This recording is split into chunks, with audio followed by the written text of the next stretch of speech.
नमस्कार। आज हम आरोह में संकलित कविता आत्म परिचय के अगले काव्यांश को पढ़ेंगे। इसमें कवि हरिवंश राय बच्चन जी ने अपने जीवन को जीने की शैली को बताया है कि किस तरह से अपना जीवन जीते हैं और अपनी भावनाओं को दूसरों के सामने प्रकट करने की भी कोशिश करते हैं। तो कवि कहता है, मैं निज उर के उद्गार लिए फिरता हूँ। कहता मैं अपने हृदय के उद्गार, विचार, भावनाएं लिए भी फिरता हूँ। अर्थात मैं इस संसार में अपने हृदय के विचारों को लिए फिरता हूँ। अर्थात अपने हृदय में जो भावनाएं हैं वो दुनिया के सामने कहने की कोशिश करता हूँ। मैं निज उर के उपहार लिए फिरता हूँ। और फिर कवि कहता है कि मैं अपने हृदय में जो खुशी के उपहार मिले हैं उन्हें लिए फिरता हूँ। अर्थात अपने जीवन में जो भी उसे खुशी के उपहार मिले उन्हें भी वह साथ लिए फिरता है। यह अपूर्ण संसार न मुझको भाता। और फिर कवि कहता है कि यह जो संसार वो अपूर्ण है, अधूरा है और इसी कारण मुझे पसंद नहीं है। अब अधूरा क्यों कहता है वो? क्योंकि इसमें प्रेम के महत्व को नहीं समझा जाता और कवि को प्रेम भरा संसार अच्छा लगता है, तो इसलिए वो इसको प्रेम के अभाव में अधूरा मानता है। मैं सपनों का संसार लिए फिरता हूँ।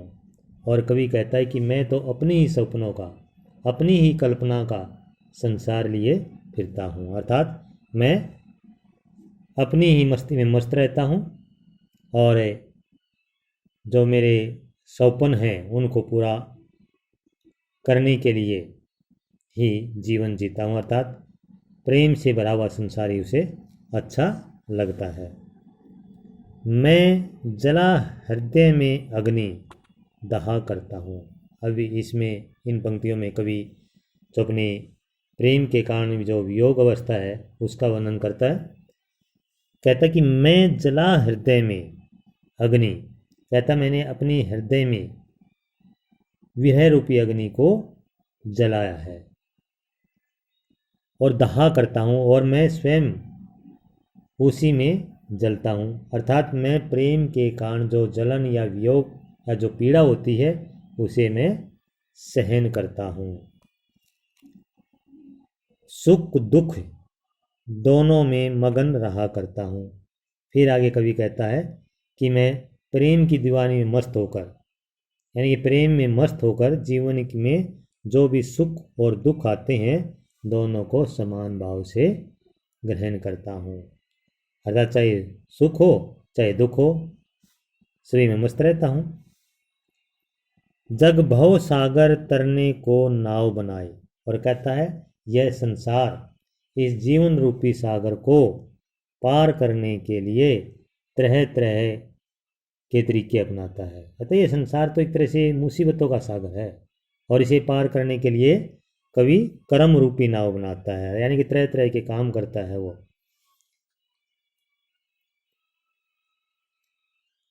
मैं बहुमौजों पर मस्त बहा करता हूँ। और फिर कहता है जो ये संसार इसे भवसागर को पार के जीवन रूपी भवसागर को पार करने के लिए तरह तरह के कर्म करता है, लेकिन मैं इस संसार रूपी सागर की लहरों पर मस्त बहा करता हूँ।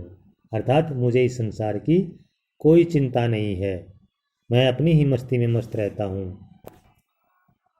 तो इस काव्यांश में कवि ने खड़ी बोली का प्रयोग किया है और सपनों का संसार में अनुप्रास अलंकार, भवसागर और भवमौजों में रूपक अलंकार है। श्रृंगार इसके अभिव्यक्ति भी है। भाव सौंदर्य में हम कह सकते हैं कि इसमें प्रेम के महत्व को बताया गया है। कवि अपने प्रेम के कारण ही अपनी दुनिया में मस्त रहता है और सुख और दुख दोनों को समान भाव से ग्रहण करता है। आगे कवि कहता है,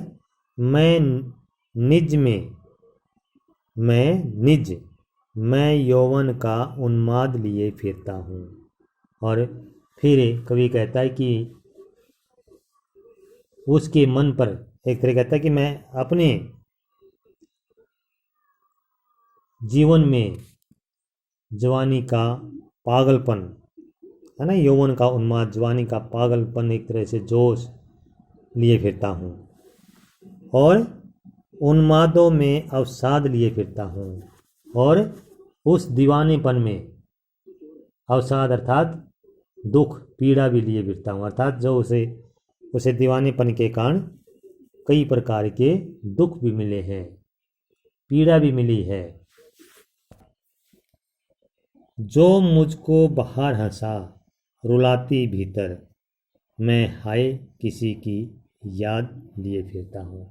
और फिर इन पंक्तियों में देखिए कवि की विरह अवस्था का हमें पता लगता है कि जब कवि को अपने किसी प्रिय की याद आ जाती है तो उसकी स्थिति कैसी होती है। और जब किसी प्रिय की याद आती है तो कहता है, वह याद मुझे बाहर से तो हंसाती है लेकिन अंदर से रुला देती है। अर्थात मैं हाय किसी की याद लिए फिरता हूँ। और जब कवि को अपनी प्रेयसी या प्रेमिका की याद आती है तो वह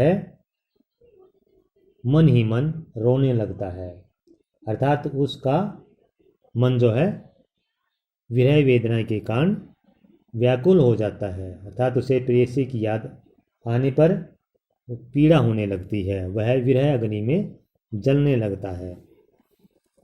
फिर कहता है, कर यतन मिटे सब सत्य किसी ने जाना। कहता है इस संसार में सत्य को जानने के लिए काफी लोगों ने कई प्रकार की कोशिशें की, यत्न किए, भिन्न भिन्न प्रकार के यत्न किए, कोशिश की, लेकिन कोई भी सत्य को पहचान नहीं पाया, उस सत्य को जान नहीं पाया। और इसीलिए कहा कि नादान वही है हाय जहां पर दाना। नादान कौन? यानी कि जो इस सत्य को जानने के लिए तरह तरह के यत्न करते हैं उनको नादान अर्थात मूर्ख व्यक्ति कहा है। अतः इस संसार में नादान भी यहीं रहते हैं और समझदार और चतुर लोग भी यहीं रहते हैं। अर्थात जहाँ पर दाना कि जहाँ पर समझदार और चतुर लोग रहते हैं वहीं पर ये नादान अर्थात मूर्ख लोग भी रहते हैं। फिर मूड न क्या जग जो इस पर भी सीखे। कहते फिर मूड न क्या जग, फिर कहता कि ये संसार मूर्ख नहीं है कि वो इसे हर वैभव समृद्धि भोग सामग्री की तरफ भागता है, सांसारिक सुख की तरफ भागता है और इतना होने पर भी वो इस सत्य को नहीं जान पाता। हर व्यक्ति अपने स्वार्थ को पूरा करने के लिए भाग रहा है और इस पर भी वह सीख नहीं पाता है, इस सत्य को वह सीख नहीं पाता। तो इसलिए कवि कहता है कि मैं सीख रहा हूँ सीखा ज्ञान बुलाना। और कवि कहता है कि मैं सीखे हुए ज्ञान को बुलाकर नई बातें सीख रहा हूँ। कहता कि ये जो सीखा हुआ ज्ञान था इसको बुलाकर नई बातें सीख रहा हूँ। अर्थात सांसारिक ज्ञान की बातों को बोलकर अपने मन के अनुसार चलने की बात कवि कह रहा है, यानी कि मन के अनुसार चलना वो सीख रहा है। तो इसके भाव सौंदर्य में हम देख सकते हैं कि यहाँ कवि जो एक तरह से यही बताना चाहता है कि प्रेम के कारण वह दीवाना हो गया है और इस दीवानेपन के कारण उसे अनेक कष्टों को झेलना पड़ता है, फिर भी वह मस्ती भरा जीवन जीता है। काव्य सौंदर्य में हम कर सकते हैं कि श्रृंगारस के वियोग अवस्था का वर्णन है और खड़ी बोली का प्रयोग है।